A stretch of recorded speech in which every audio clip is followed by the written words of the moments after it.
Ito ko yung tanong.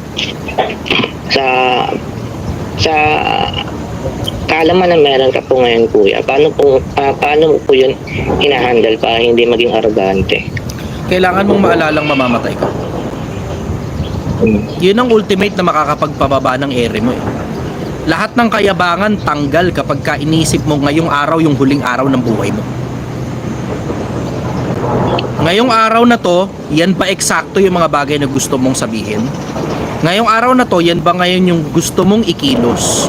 Ngayong araw na to, yan ba eksakto yung gusto mong ginagawa? Ngayong araw na to, mamamatay ka na.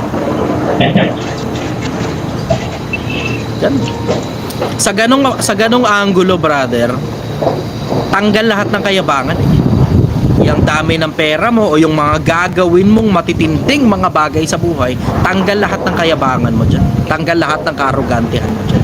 Kasi tinan mo, swerte ako kasi umabot na ako sa mahigit 30 taon eh. Diba? At bihira na sa panahon natin ngayon, umabot na senior citizen. Sobrang konti na. You may look at the statistics and they say na ang average lifespan ng mga Pilipino sa buong Pilipinas somewhere around 69 years old. Pag ginugol mo, somewhere around 69. Pero sa Metro Manila, kapag nasa Metro Manila ka at malapit sa Metro Manila, hindi ko alam kung anong statistics dyan. Malamang mas mababa kapag ka nasa Metro Manila ka. Bakit? Kasi sa dami ng mga kinakain nating mga bagay na wala sa lugar sa Metro Manila eh. Mababa ang life expectancy sigurado kapag nasa Metro Manila ka. Pag binuo mo buong Pilipinas, garampot lang naman ang Metro Manila sa kabuuan ng Pilipinas sa mga probinsya na mga nagsisikain pa ng gulay at nagsisikain ng mga healthy na mga pagkain at saka wala masyadong maraming polusyon. Pero dun lang sa konsepto na alalahanin mo lang na mamamatay ka, makakalimot ka ng kayabangan mo eh. Aalisin mo sa sistema mo kayabangan mo. Ngayong araw, huling araw ng buhay mo, wala naman akong narinig na, alam mo, sa dami ng mga taong nakita kong mamamatay ng mga kaibigan kong personal, bumibisita ako sa kanila, tapos dun sa panahon na mamamatay na sila, laging ang sinasabi nila, ang hinahanap nila pamilya nila, tapos laging their lives are full of regret, na sana yung mga anak ko, sana yung asawa ko, sana yung nanay ko, sana yung tatay ko, madalas ganun eh, sana ganito, sana ganyan. Pero walang kahit isa sa kanila na mga mamamatay ng nabisita ko na nagsabing sana mas marami pa yung pera ko, mas dinamihan ko pa yung pera ko. Wala eh. Lalo na yung mga wala nang magagawa yung pera nila. Siguro kapag mahirap ka, baka oo, para humaba yung buhay mo.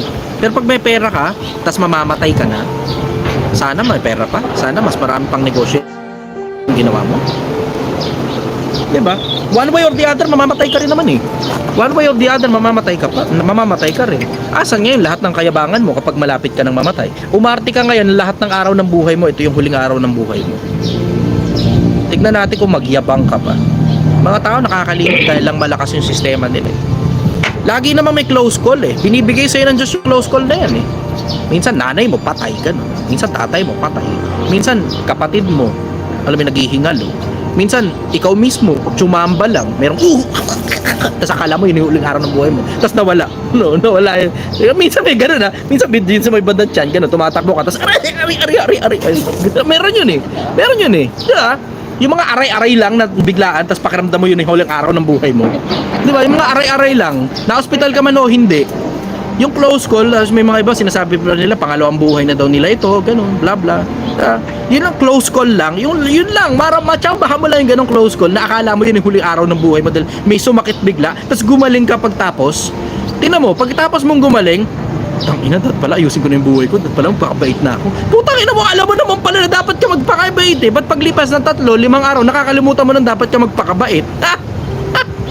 Mga tao talaga nakakalimot pag maayos ang sistema eh, no?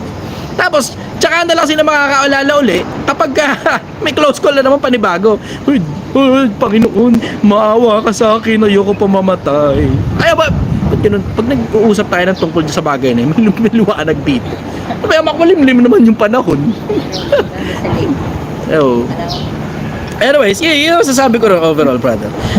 Matatanggal sa'yo yung konsepto ng kayabangan kapag inaalala mo na mamamatay ka. Matawag nila doon, memento mori. Remember, you must die. Nakakalimot ang mga tao. Alam mo, lahat ng magagandang kanta kailangan ng magandang ending. if your life is really beautiful, you yourself should be actively looking for the end of your story. Tandaan yun, huwag nyo kakalimutan, sinabi ko, if your life is really beautiful, you have to actively look and seek for the ending of your story. Ikaw na mismo yung maghanap ng dulo ng hangganan sa istorya mo. Ako, ang gusto kong hangganan sa istorya ko, napatay ako. Yun ang gusto kong hangganan sa istorya ko. Ang hangganan ng istorya ko, pinilit kong magsabi ng totoo hanggang sa pinakadulo. At maraming tao ang nakinabang at maraming tao ang nagising sa katotohanan.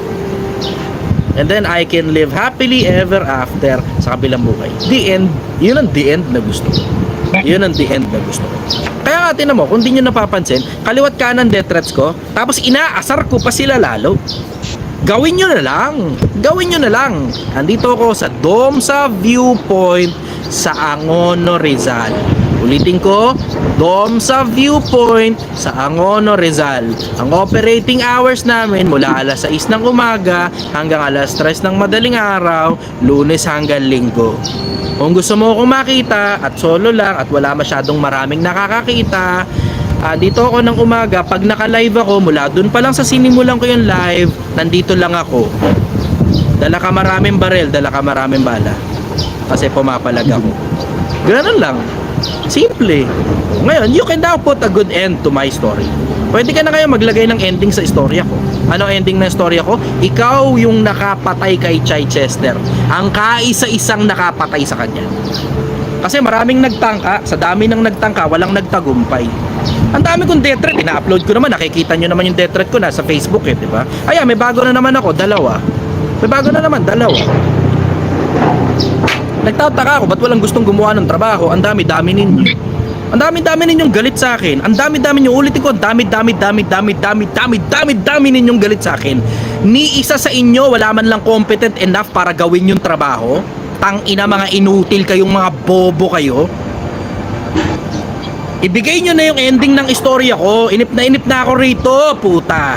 Inip na ako rito. Ibigay nyo na yung ending ng istorya ko. Kailan ba kayo pupunta rito, mga putang ina nyo? Ang sarap asarin itong mga putang inang to eh. Bobo eh, simple lang naman yung gagawin mo eh. Diba, pupunta ka dito, may dala kang baril, gano'n. Tapos kahit nasa malayo ka, tatamaan mo ko, kitang-kita ako rito eh. Tang ina, bobo ang puta.